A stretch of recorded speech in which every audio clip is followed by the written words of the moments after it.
and we're being recorded. Thank you for coming to the Kansas River Modeling and Tracing session.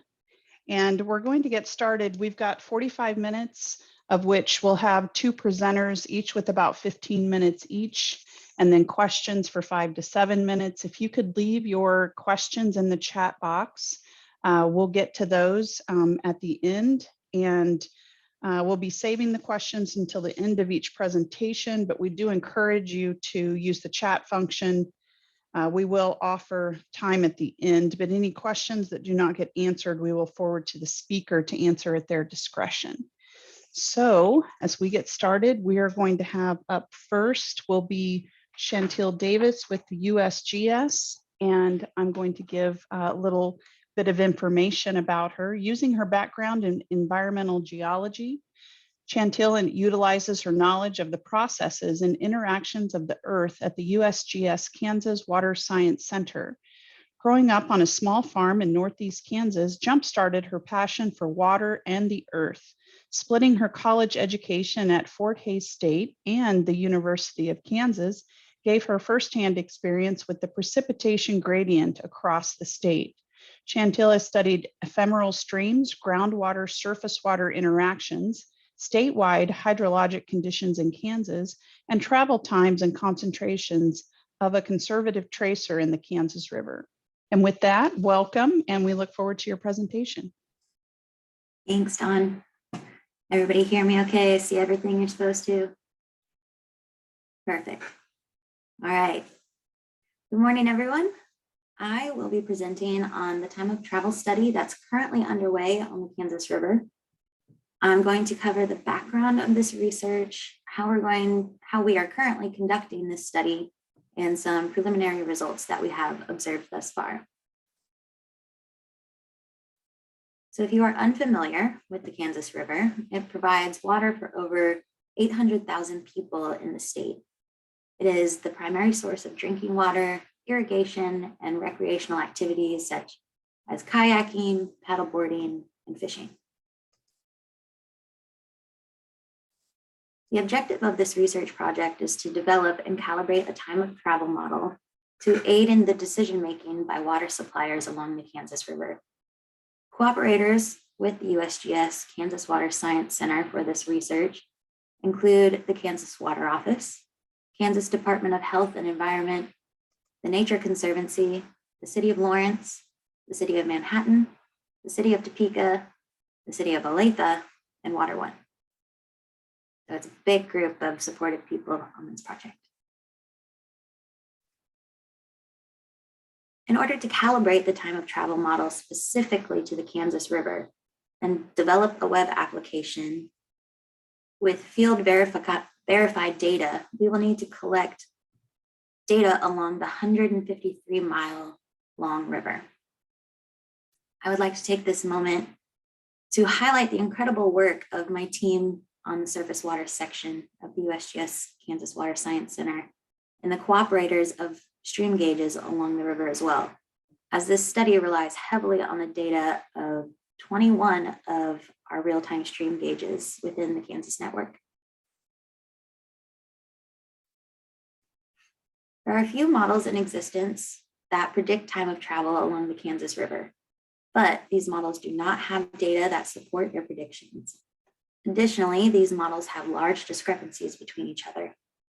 Also, these models are not user-friendly as they were not designed to be used by the public. And lastly, these models do not utilize the extensive USGS stream gauge network data for the Kansas River or the Kansas River's tributaries in their creation.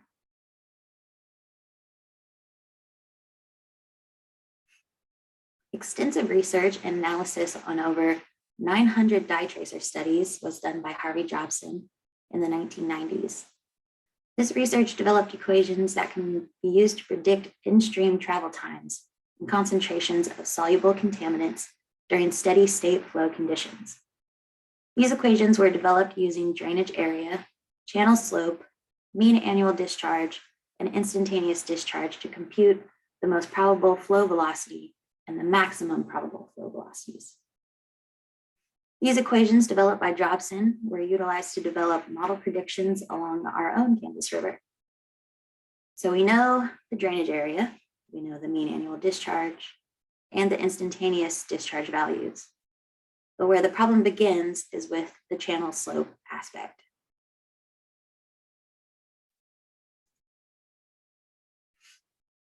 There are multiple slope calculations of the Kansas River stream bed, and those calculations are available based on the different ways it can be measured. For example, the U.S. Army Corps of Engineers have a slope that they use for their headgrass models. However, the various slope calculations that are available do not agree with each other, nor is just one slope value ideal to be used for this model application based on preliminary results that we've collected and analyzed. Highlighted by the red boxes here are the different calculated slope values that are currently available for the Kansas River. This confirms that field testing will need to be conducted to verify slope for this model to be conducted to calibrate the different reaches of the river, as prominence of sandbars and proximity to weirs will impact the time of travel.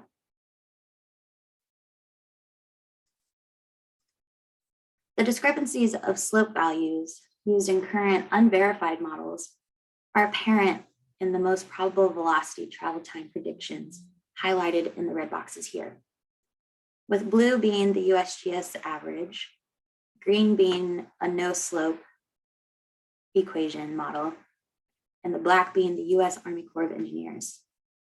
The top table is from Fort Riley to Topeka Water Plant, and the bottom table is from Fort Riley to Lawrence. To put it simply, a 47-hour window between the predicted 67, 87, and 114 hours is too big of a difference for water suppliers to effectively make decisions to protect our primary source of water. Hence, 6 different models were developed using Jobson's time of travel equations, taking different slope calculations into account. 2 model predictions were developed utilizing the USGS's calculations of slope on the Kansas River, one being the most probable velocity and the other being the maximum velocity scenario. Similarly, 2 other model predictions were developed utilizing one of Jobson's equations that does not require channel slope as a variable, with one being the most probable velocity and the other being the maximum velocity scenario. The last 2 model predictions utilize the U.S. Army Corps of Engineers calculation of channel slope, again, with one of which being the most probable velocity and the other being the maximum velocity scenario. I should note that these estimations of travel time can only be used for conservative contaminants and not for non-soluble, non-conservative contaminants.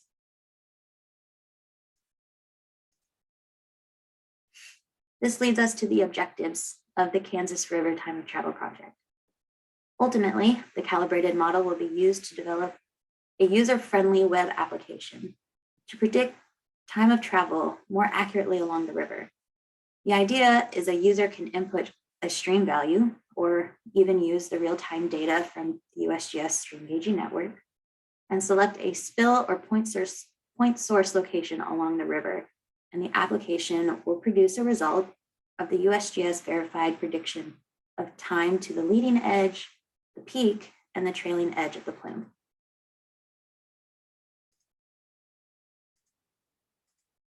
Our approach to calibrating the time of travel model will be done by conducting multiple dye trace experiments along the entirety of the Kansas River from Fort Riley to Lake Covera at 3 targeted steady stream flows of 2,000, 5,000, and 10,000 cubic feet per second, respectively.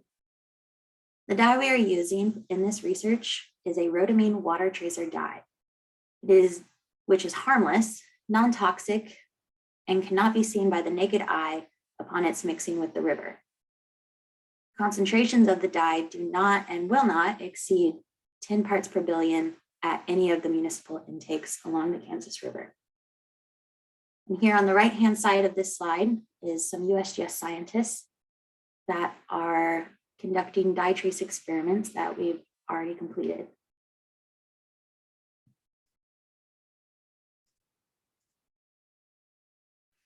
At this point in time, we have conducted 5 experiments in the past year, which yielded 4 partially successful experiments from Eudora to DeSoto, and 1 fully successful experiment from Wamego to Bellevue.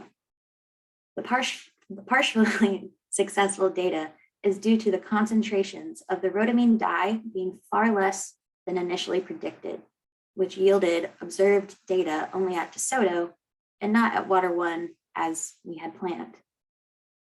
The lower than expected dye concentrations is possibly due to the absorption on the stream bed and or suspended sediment that Jobson's equations are unable to account for without field observations. This issue was addressed by calibrating the recovery ratio in the equation to represent our observations of dye concentration recovered on the Kansas River. On the right-hand side of this slide, again, are USGS scientists conducting the dye trace experiments. I should note that in some cases, these experiments require sampling throughout the night. And I would like to thank my team for their sleep flexibility for this research to be successful. Now for the preliminary results everybody loves. Here's a graph on how the data we observed at DeSoto in July compared to the 6 different model predictions, with time on the x-axis and concentration on the y-axis. The observed travel time data in red aligns between the U.S. Army Corps of Engineers slope prediction model in purple and the prediction model that does not take slope into account in green. This experiment was done at the targeted flow of about 5,000 cubic feet per second, beginning at Eudora. Our expectation for this reach of the river was that the weir would delay the time of travel, which we observed in this experiment.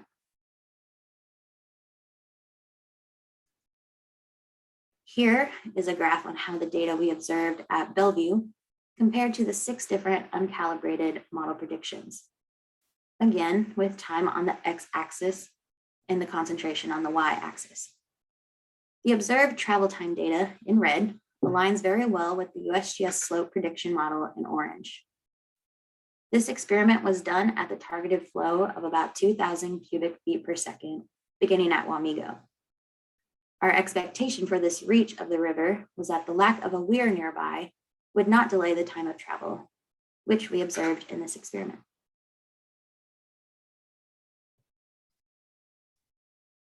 So what are our next steps? We will continue to conduct and eventually complete the experiments as river conditions and COVID restrictions allow. Following that, the scientific investigations report will be published detailing this research. And following that, the web application will be developed for the use of our cooperators and the public. Here is a list of references that I used for this presentation, including the report on the initial plans to conduct this research. Thank you, Chantelle. Let's open it up for questions. We have a few minutes. If you have a question, put it in the chat box. We do have a reminder from the Water Office that if you are a co-host and wish to leave the breakout room, please click on the blue Leave Room button at the lower right. Do not click Close Breakout Room. Apparently, I think they've identified the problem. Any questions from anyone?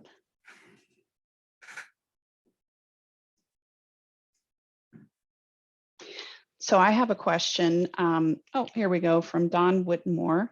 How well does the tracer mix in the river? Are the possibilities of the dye staying on one side of the river? So how well does the tracer mix? It mixes very well.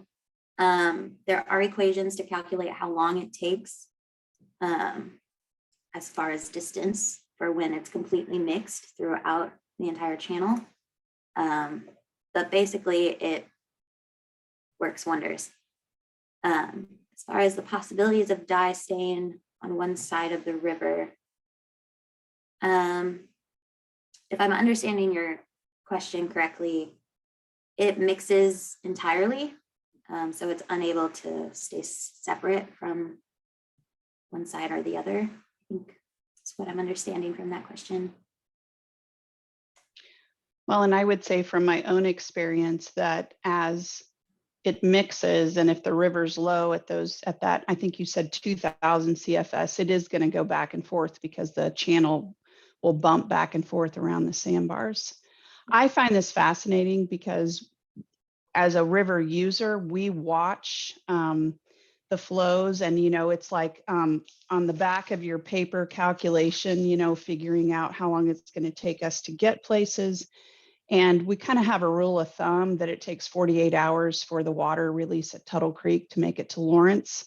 And that's just based off of watching the flows, but I'm really looking forward to see what the data shows so that we're no longer guessing about this.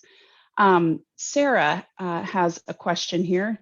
Thank you to the USGS team. We know it's a challenge targeting specific flow rates, coordinating with all downstream partners, and sampling at all hours of the day, et cetera. Great job.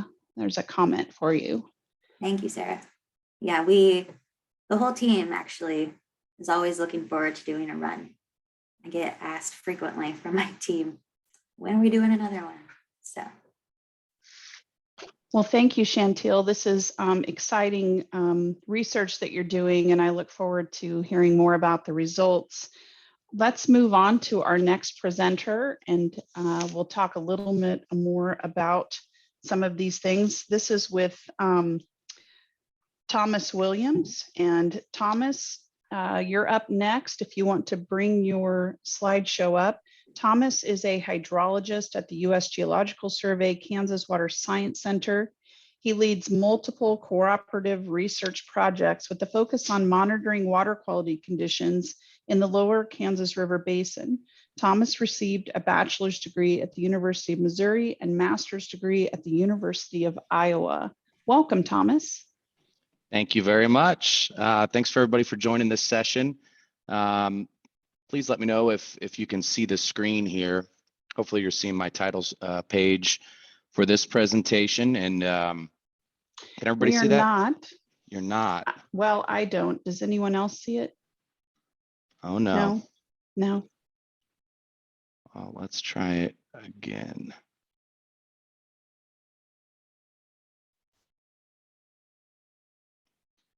Are you seeing anything? No.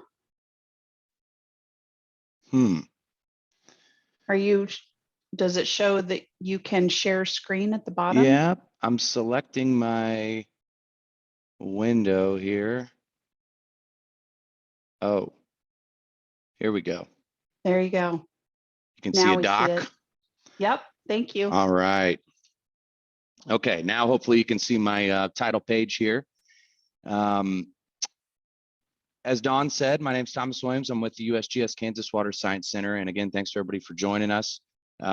This work is directly tied to the project that Chantelle was just describing. In fact, some of the work that Chantelle is doing is one of the goals of that is to enhance this early notification system for changing water quality conditions that I'm going to speak about now. So I should mention that Greg Totsky, the lab manager from Water One, also helped in preparing portions of this presentation, and what was a big help in getting an additional project going that I'll spend some time at the end of this presentation talking about. So let's get into it. The Kansas River, hold on now. The Kansas River, it's a major drinking water source in Kansas. As Chantelle mentioned, there's several drinking facilities that use the Kansas River as a source water supply. I'm having some trouble. There we go. Seeing my notes. And there's water quality conditions like turbidity, pH, specific conductance. All of these could require the alteration of treatment processes that to ensure effective removal of the contaminants. And there was interest among the water treatment facilities and the state of Kansas to develop this early notification system of changing water quality conditions that can hopefully allow proactive treatment strategies that can help safe drinking water and public health protection. So the early notification system was developed using a surrogate model approach. I'll be using surrogate model approach a lot, but it's really just the combination of continuous sensor measurements and discrete sample data. So we're relating those together to establish a regression that can compute estimates of water quality concentrations in real time. So in other words, we're using the continuous water quality monitor data in the Kansas River as explanatory variables to compute real-time concentrations of things that aren't easily measured, things like E. coli or suspended sediment or nutrient concentrations, for example. So the study area for this early notification system is outlined in black here. It stretches from the confluence of the Smoky Hill and Republican Rivers near Junction City to the confluence of the Kansas and Missouri Rivers in Kansas City. And in 2012, this is when this phase of the project resumed, I guess. 2 sites were reestablished at existing USGS stream flow stations upstream of water treatment facilities on the lower Kansas River. And these are the Kansas River at Wamego and Kansas River at DeSoto.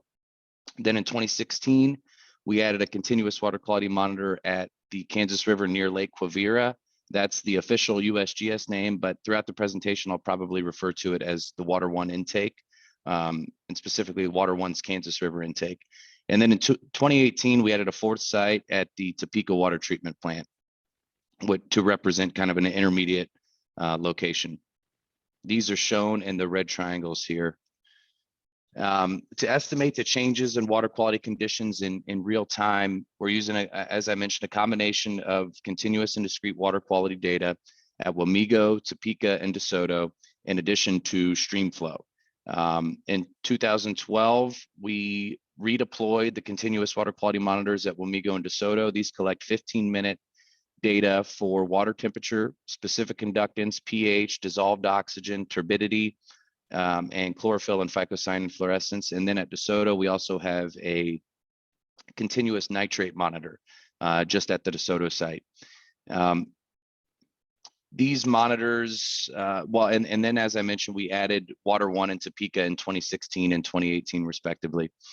All of the data are made available at the USGS National Water Information webpage, or NWIS for short, and these can be found in the same location that you look at the real-time stream flow information.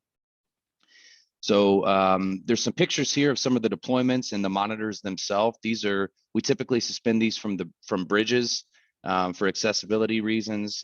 We position them in areas of the deepest and fastest flow in order to get the most representative conditions of the stream cross-sectional area. And then we've also deployed these from intake structures when available, I guess. And examples on the Kansas River include the Water One intake and then the Topeka intake at the Kansas River. We've got monitors deployed directly from those structures. And then site visits are made by USGS staff about 1 to 2 times a month to clean the equipment due to fouling or verify the calibration of the real-time equipment, and then to ensure that the real-time transmission is going as intended. So here's a screenshot from NWIS. This is showing high levels of specific conductance at the Kansas River at DeSoto during October 2020. And you can view plots like these for all of the continuous water quality data in real time. These plots refresh hourly, and they display 15-minute data. So in addition to the continuous data, we also collect water quality samples. We refer to these as discrete samples, but they're just samples that we collect. We collect these in the Kansas River on a biweekly to monthly basis since 2012.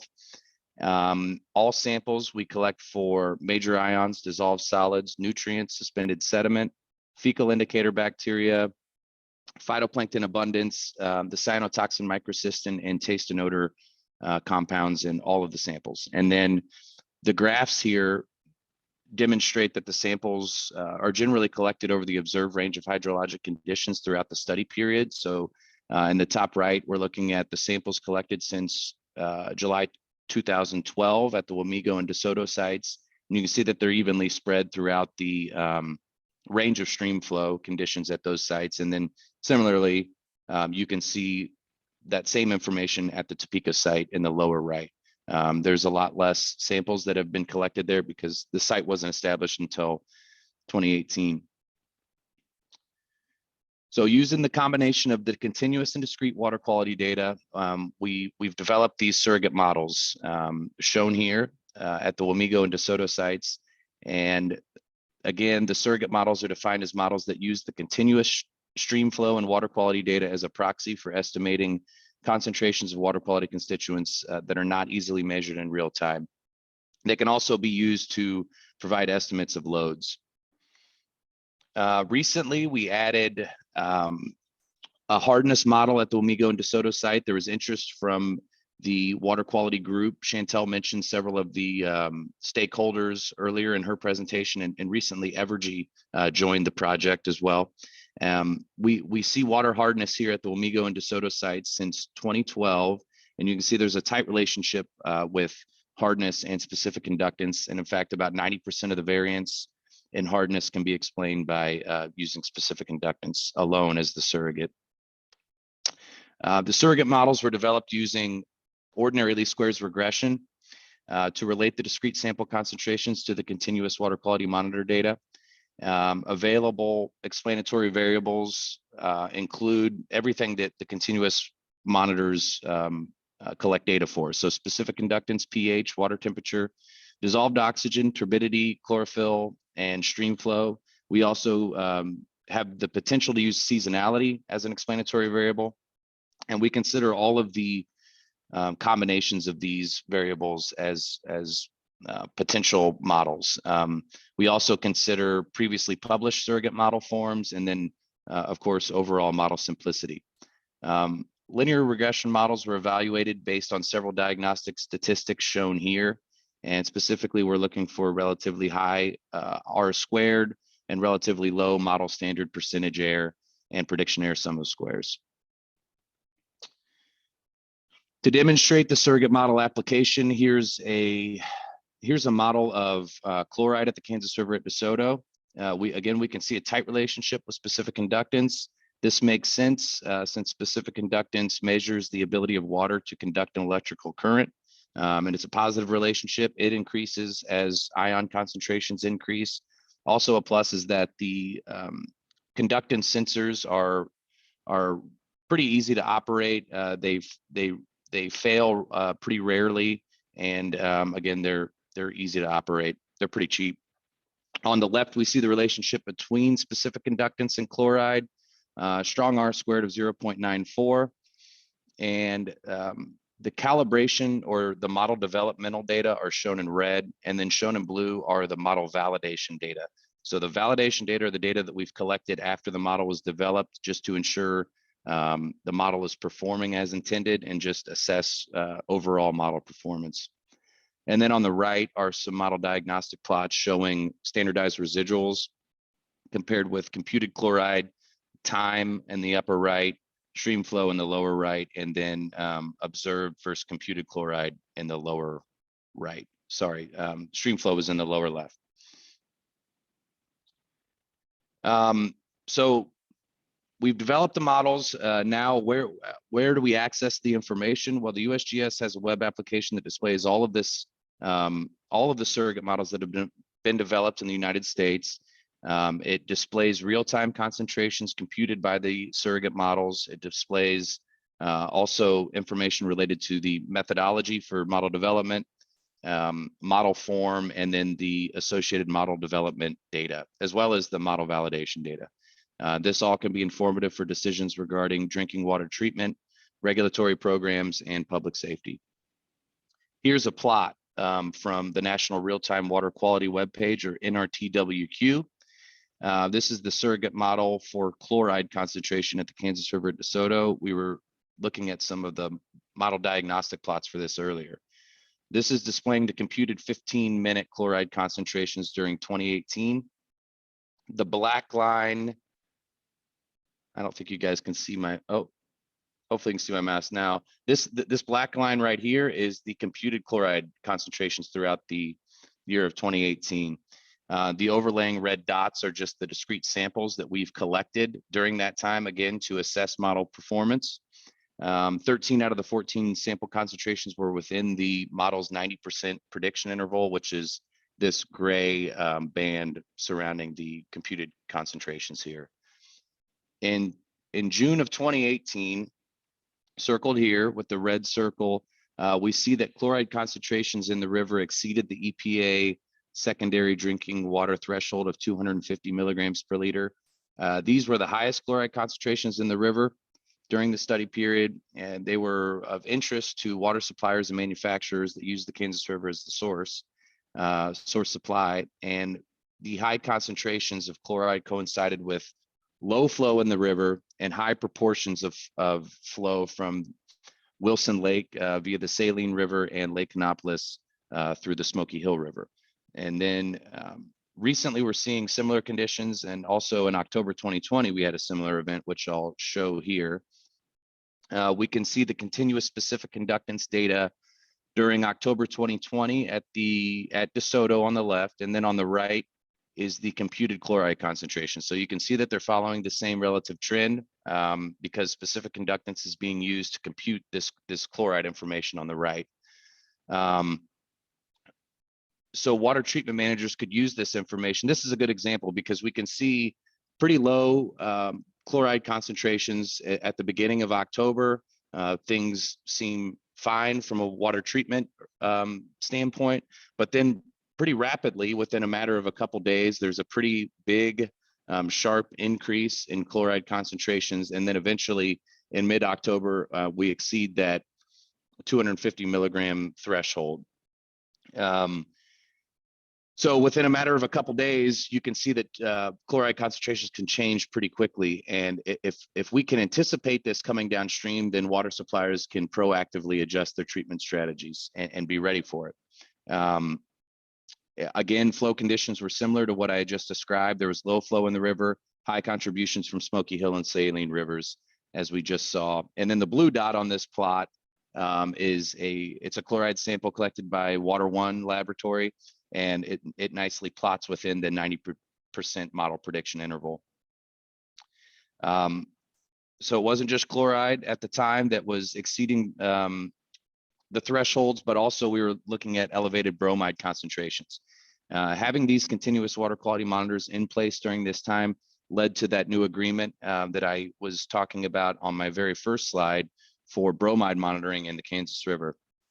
So I wanted to just show a couple slides. This is all preliminary data from this new study, but interest in bromide in the Kansas River are growing.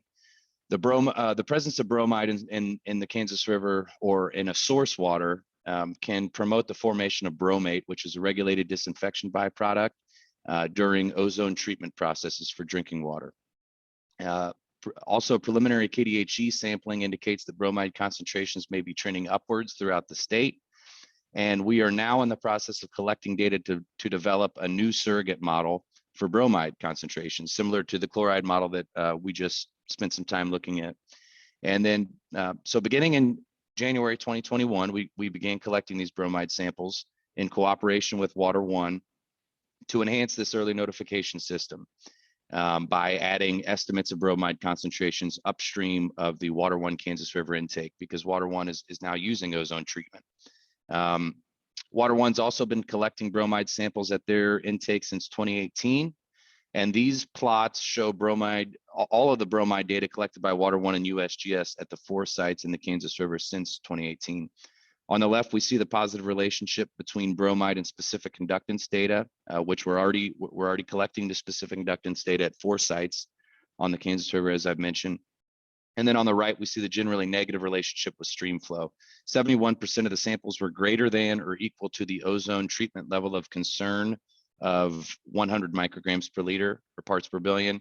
And this treatment level of concern, it's important to mention that it can vary by utility, and things that can cause it to be variable could be the treatment facility's ability to blend their source supply, for example. So it could be higher than 100, it could be lower. It depends on the treatment facility that is employing the ozone treatment. Here we can see continuous specific conductance data overlaid by the bromide sample concentrations collected by Water One at their Kansas River intake. And generally, I just wanted to demonstrate that they follow the same relative trend. When specific conductance increases, bromide increases. This bivariate plot shows the relationship between continuously monitored specific conductance and the bromide concentrations using data from DeSoto and Water 1 intake. So about 86% of the variance in bromide can be explained by using specific conductance as a surrogate. And this preliminary analysis revealed that a strong correlation between Water 1's bromide samples and then the upstream continuous specific conductance data at DeSoto. This was a preliminary analysis used in the proposal process. So we used a time of travel estimate of about 6 hours between DeSoto and Water 1's intake, but this can be adjusted when we have more time of travel information from the study that Chantelle had presented on earlier. So again, these are reliant on each other. In addition to the bromide samples collected by Water 1, the USGS will collect about 14 depth and width integrated samples at DeSoto to validate the bromide model performance after it's published. We're in the process of collecting those right now. And then we're also collecting bromide samples at Wamego and Topeka because, again, there's just increasing interest in bromide in the Kansas River in general. And these can just be used to characterize bromide along the entire Kansas River study reach. The model is scheduled to be published in 2023. These preliminary results indicate that we're right on track. I did want to show all of the information presented today was built upon by these reports. Each of these reports deal with surrogate regression model development or assessment. So if you're interested in the information I discussed today, I encourage you to check these out. The most recent one was published earlier in 2021 that updated several models and also established some new models. There are some next steps. This has been underway since 2012. And as I mentioned, in 2018, we added the Topeka site, and we're in the process of developing similar models for the Topeka site to be published by the summer of 2022. And results from this study can be compared with historic data at Wamego and DeSoto to establish long-term trends in water quality conditions since the Clean Water Act in Kansas. And then time of travel information, which Chantelle presented on. There's many reasons why that's important, but accurate estimates of time of travel along any reach of the Kansas River would just enhance this real-time notification system and inform public of potentially unsafe water quality conditions coming downstream. And then lastly, continued monitoring of surrogate model performance and water quality conditions is essential for further model refinement and ongoing model evaluation. So after the models are published, we must continue to collect data to ensure that the models are performing as intended. At a minimum, we like to collect about 8 samples per year across the range of flow conditions at a given site to assess the model performance. And that concludes the information that I wanted to present today. Again, thanks to everybody for joining. And here's some helpful links that can be used to access all of the data that I had described today. Thank you very much. Thank you, Thomas. Really great update on this really important study. Let's open this up to the chat. If you have questions, we have a few minutes. We actually have about 7 minutes until we'll probably be booted out of our room. So if you have questions, put them in the chat box. I can go ahead and ask a couple because I do have a few questions. Have you all talked about expansion into the Smoky Hill River? Well, yeah, there has been some discussions recently that have come out of, I think this group right here of cooperators, Evergy, Manhattan, KDHE, KWO, Lawrence, Olathe, Topeka, Water 1, and the Nature Conservancy. We meet periodically, and Dawn, you've recently attended several meetings. Recently, we've been discussing bromide, and with that, the outcome has been focusing on bromide and to collect bromide samples upstream of the confluence of the Smoky Hill and Republican, so upstream of the start of the Kansas River. Right now, I believe KDHE and KWR are collecting these samples, but I think there is some interest in at least specific conductance monitoring on the Smoky Hill River to accompany those bromide sample concentrations. I think those could be used in combination together to employ this surrogate modeling approach up there as well. Thank you for that. I know that it's such a big watershed that, you know, all of this tracking of the data is really important to see where it's coming from too. I have another question. I don't see any in the chat. So if you all have questions, be sure and put them in the chat box, or I'll just keep asking because I could probably ask Thomas and Chantelle lots of questions and take up the time. What do you think about, are there any plans for outreach? You said 2023 is when you plan to have this model ready to go. How do you see outreach to other users along the river? I'm thinking of, you know, other big businesses that use water in their intake besides the ones on your project team. That's a great question. I think, I mean, the governor's conference is a great opportunity to showcase this work, but really demonstrating the usability, the accessibility of this information. A lot of people aren't aware. They may be aware that these studies are going on, but how to access the data and actually use it in a meaningful way is another question. So I mean, we're open to any opportunities for outreach to demonstrate some of the work that we've been doing on the river over the last decade.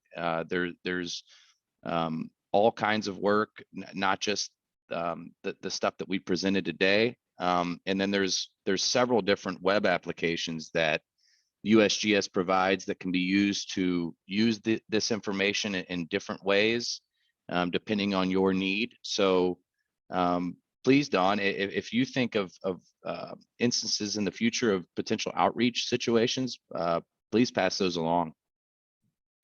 I'd be happy to do that. I think of a couple of businesses in particular that we started working with that probably aren't aware of this project and probably could benefit from it. We do have a question here from Brian with the Corps of Engineers. Is the model run in real time? Do you have modeling for 2021? We have a lot of salinity issues since 2019. Yes. So on this page, on this National Real-Time Water Quality or NRTWQ page, this is where you can access the real-time, using this link right here. You can access these real-time computed concentrations for all of the models that are active at the Wamego and DeSoto sites. This website also displays historic model computations that are restricted in time based on their application range, date range. But for chloride, all of our ion models, hardness, as I mentioned, they're all available and they're actively computing estimates of concentrations at Wamego and DeSoto right now. So you can, I mean, once you access the site, you can zoom into Kansas. It's pretty user friendly. And then you can just select, for instance, the Wamego site. Oh, you can't see my mouse. For instance, the Wamego site right here, you can hover over it and then it'll take you right to that site. You can select from a drop-down menu where you can select each individual model. And you can refine date ranges if you want. So I believe, you know, it's got data up to, it should be up to today, up to the most recent hour. Thank you, Thomas. And I think Richard from the Water Office put a link into the chat box as well. Any other questions for Thomas or for Chantelle? Chantelle, I was going to ask you, and you may have had this in your presentation, I apologize if I missed it, but when will your study be completed and those results be available? And will they then dovetail with the work that Thomas is doing? Dovetailing, yes. We play off each other quite a bit. And then the results from this study are I'm just going to open a big can of worms along the Kansas River, as I'm sure we can all imagine. But as far as when we're going to be completed, as of right now, the goal is by 2023. We've had quite a bit of delays with COVID restricting our ability to sample just because it's so personnel heavy. But yeah, as of now, it's 2023. Wonderful, thank you. And it looks like we're pretty close to up against our time, but they haven't booted us out yet. So if there are any more questions for these two on this project, I think this is really important. Both of you are doing really great work. You know, there's 800,000 people. It's like a third of the state that gets their drinking water from the Kansas River. And I know we can all think of so many applications, but there's a lot of times where we need to know how long is something, whatever it is in the river, take to get to the place where we're looking for information. So thank you both for your hard work on this project. We did get a question here from Dawn. How does dye travel compare with travel of a peak flow downstream? So Dawn, I'm sure you can imagine, you can watch the hydrograph and how, you know, how a peak flow is coming downstream with a precip event or even with a reservoir discharge as well. But what we're looking at specifically is how a contaminant particle would move in that time. So with the friction of water going downstream, you can predict when a peak of velocity is going to happen. But what you can't predict just by looking at a hydrograph is how fast a contaminant is going to move. So how does the dye travel compare with the travel of peak flow? That's what we're figuring out. Thank you both. We just got the notice from the water office that we had less than 2 minutes, so they're going to boot us out. But thank you all for participating today in this discussion about the time travel and about the real-time notification system on the Kansas River. Thank you for your work, and I hope you all enjoy the last session. We'll head in for the last one. So thank you all. Thank you.